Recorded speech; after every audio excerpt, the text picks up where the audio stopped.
Okay, so to start with this game for a time was basically impossible to find. I had to hunt for a copy of this game back in the day, and then I distinctly remember walking into a Best Buy and randomly they just had an end cap full of this game. Anyone else remember that? Am I going crazy? Now, putting that aside, this game is actually an adaptation of my favorite manga series, called Groove Adventure Rave in Japan by Hiro Mashima, who went on to do Fairy Tail, Monster Hunter Orage, and Eden Zero.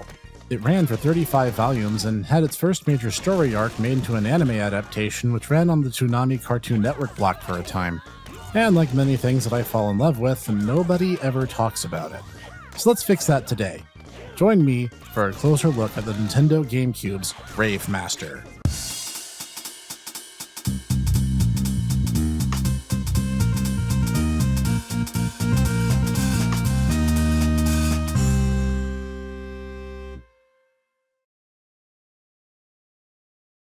Greetings everyone, this is the Hipster Snek, and today we'll be looking at the 2005 Konami party fighter, Rave Master.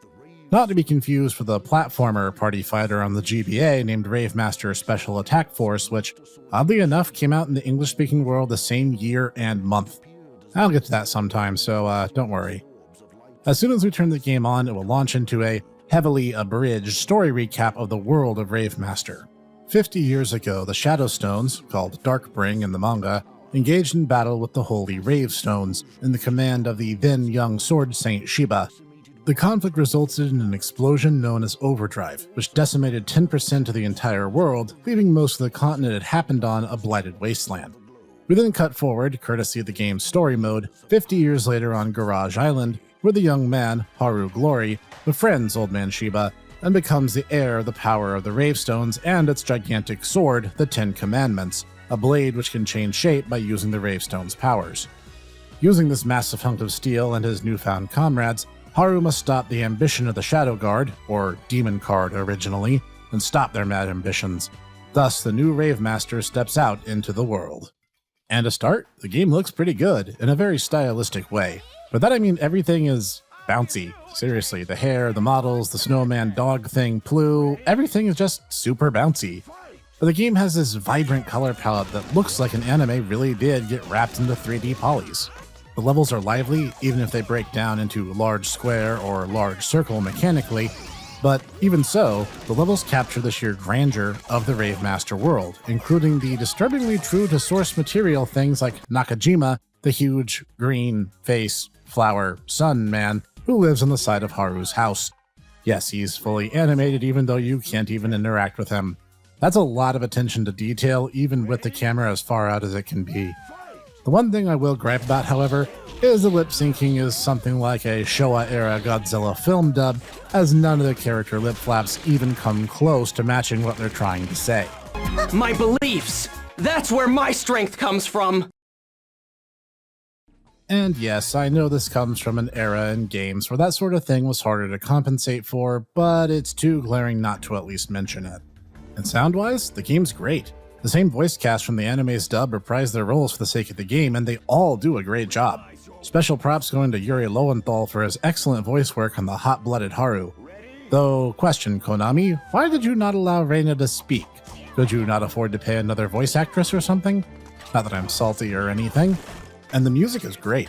Really lively and energetic, staying in sort of a pop-rock set of tracks that I find, even after all this playtime, will get stuck in your head with how addictive they are. And the sound effects are just great. The right amount of impact for every weapon, really giving it all that extra oomph you'd expect, given the scope and range of weapons on offer. Though I will say one small misstep was probably the fact that there's really only one or two voice lines for every character under each condition, so you'll hear things like, "You will be judged by the stars," or "Blade of Legarity" a lot. I don't mind, but I know some people have low thresholds for that kind of thing, so hey, you've been warned. Anyway, before getting into gameplay, let me ask something. Do you remember back when I reviewed the Power Stone titles and how I said there needed to be another game like it? Heh, look no further because wish granted. At least kind of. While most characters spawn in wielding their default weapon of choice, various other weapons and stones, Rave and Shadow alike, will spawn in randomly as the fight unfolds. You might guess where this is headed. Taking a step back, any fight can have 2 to 4 characters in it in different team configurations, including free-for-all, 2v2, 1v3, and so on. However, and this is important to know, friendly fire cannot be turned off under any circumstances. And given that several characters wield ranged or really big weapons, you need to be aware of how some of them handle. There are 13 fighters in the game, each with their own preferred equipment, some of which is essential for executing their super attacks. And yes, mirror matches are possible, which will add to the kerfuffle as no one item can spawn in multiple times, so you'll probably end up fighting for control of them. See, every fighter has a jump button and 3 attack commands. Fast attack for racking up quick combos, a heavy attack meant to knock foes down and force them to drop some items, and a button that corresponds to special attacks granted by yellow family of stones. Oh, right, I should explain that. All Rave and Shadow stones are broken up into 3 families.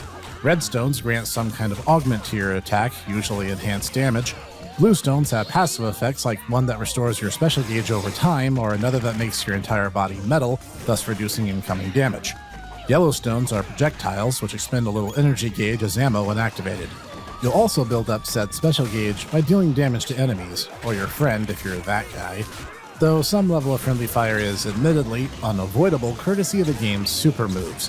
When a character has the right combination of equipment and a full energy gauge, you can spend it all at once by hitting the L and R buttons together in order to unleash a huge, often devastating special attack custom tailored to each character.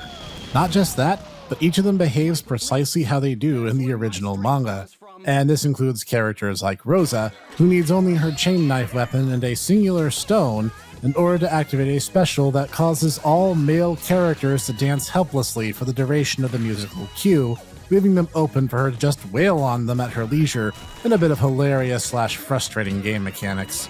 This also causes certain characters to just be really weirdly good, including Pasha, or Pusya, a character who was nothing more than a lackey to slow Haru and company down originally, who ends up with a devastating special attack which rakes enemies across the field when he only uses a singular Shadow Stone, his glue tier. In this fashion, everyone's high tier and nobody is at the same time. Even characters who don't have specialized equipment at all, like the Rear Admiral and Reina, the latter being an Easter egg character unlocked by inputting the Konami code on the title screen, can pick up and utilize any weapons and stones they want, as without having character-specific equipment, they can just use whatever they get their hands on, making them just as dangerous in their own special way. However, equipment-heavy characters, like Haru and King, are not to be underestimated, as their powers can grow exponentially courtesy of their shape-changing greatswords, which have different forms depending on which and how many of their respective stones they have on hand at the time, each form having unique specials all their own. So you might be wondering if this game is just RNG and hoping the right gear spawns in. Well, no, it's not, because there's also Sieghart and Let, who can only do their specials if they have no equipment at all. And let's just say it became common house rule between Cog, Ditaku, and myself that if you play Sieghart, everyone else was allowed to use whatever force necessary to stop you from launching his special. And that's not even getting into the variety of game modes. There's a story mode, Haru's in particular following the original manga storyline, a free play mode, a mode with more customizable rules, though all battles are always done in a 3 live stock battle regardless, and, the one that I find the most curious, there's a full-on custom story mode where you can make an entire full-length story campaign all your own, provided that you're okay with every fight being 1v1 and typing using controller inputs. And we might have played with this a lot. A lot of stupid memes were born from it too, not the least of which is, "Stop shouting, you're hurting my shoulder." This is such a bizarre thing for a party fighter to have, but I adore the fact that it was included at all, goofy or no. Now, my fanboying aside, are there any complaints I'd issue? Certainly, Reina is not fully implemented. She's a silver claimer, same as Musica, so even if they just made her a copy of him, I would have been okay with that, but she doesn't even get that. And setting that aside, the game is kind of limited overall. The core gameplay doesn't change wildly between matches, and very few levels have mechanical influences in any given fight. Made worse by the circular coliseums being set that it makes avoiding Sieghart's special all but impossible. The story only goes to the end of the series' first major arc, and it never got a true sequel. While the aforementioned GBA title does cover the second major story beat, it's a little bit disappointing because I'm a Celia fanboy par excellence. Alas, the Snek can dream. But overall, the game is fantastic, goofy, lighthearted little party fighter with style and charm to spare.